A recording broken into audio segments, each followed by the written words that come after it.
What's going on, everybody? Out here working on waste oil heater finally.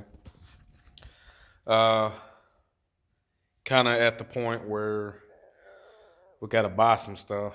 I did this hole here. That was for the dampener, and I needed that removed so I can come in the top with my oil feed and air feed line. And we also made our repair here. Not really pretty, but we're not looking for pretty, we're looking for function. I got my my door, my little flapper removed, and if you see there, we're gonna try to, that's our burn chamber.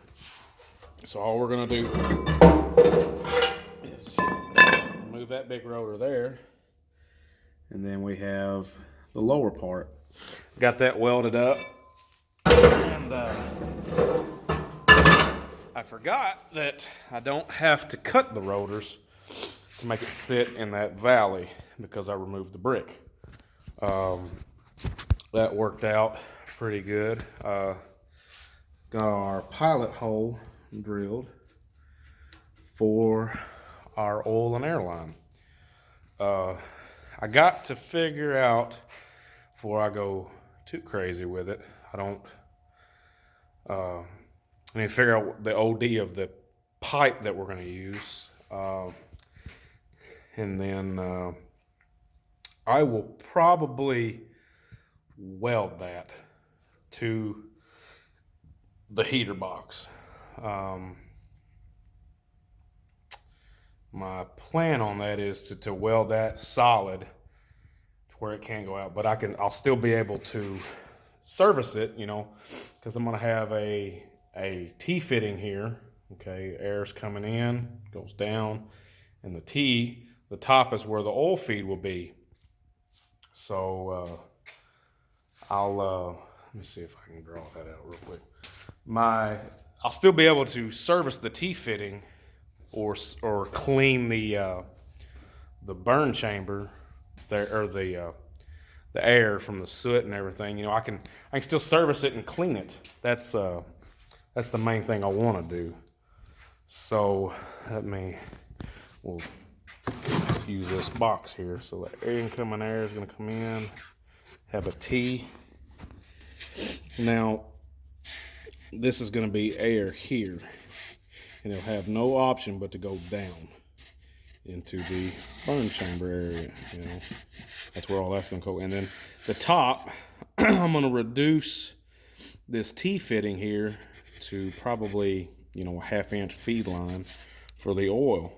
But I'll, you know, like here's the actual firebox.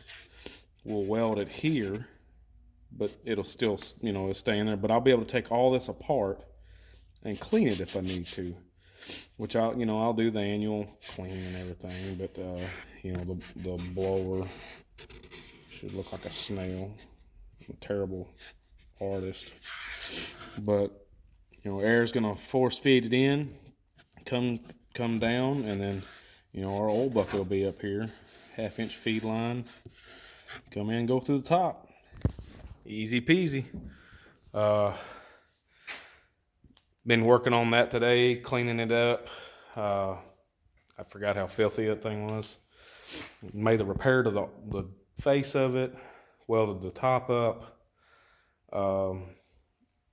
I thought about welding a deflector plate in there up top, so the flames, if they did come up, they would go kind of around.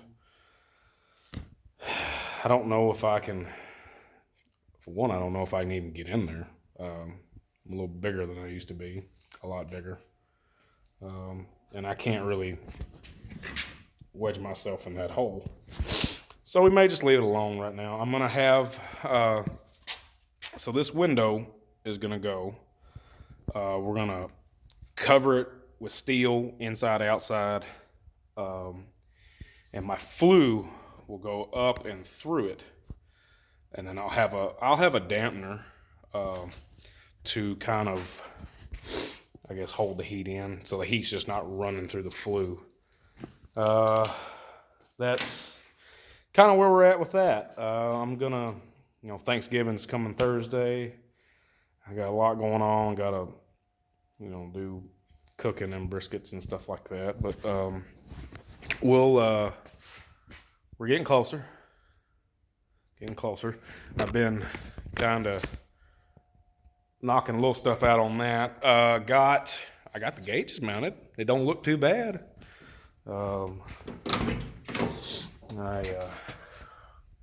That's an old Sun Pro Mini, and Amazon came through. Got the old, you know, just a small triple gauge set. I got one of the interior lights to work. If I can get it out, I'll change it out for an LED and stuff. And clutch master cylinder is fixed. Thank you, Cody, for helping me with that. I could not have done that without you. It's one of those, I needed 4 hands, and I don't have 4 hands. But Cody, come out and give me a help on that. Got our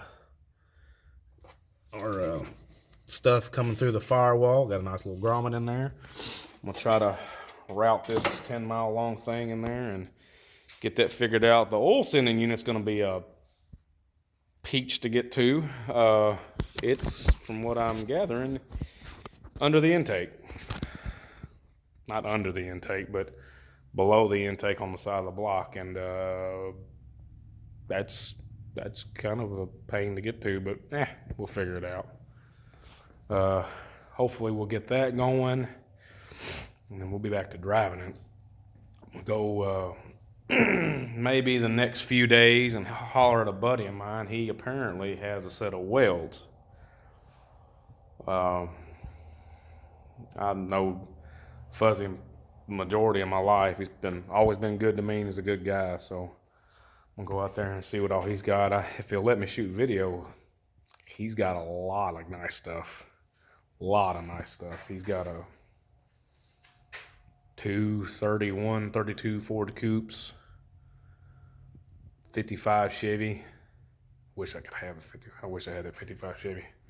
But he's just got all kinds of stuff. He is a hot rod gearhead at heart. That guy, he's a pretty good guy.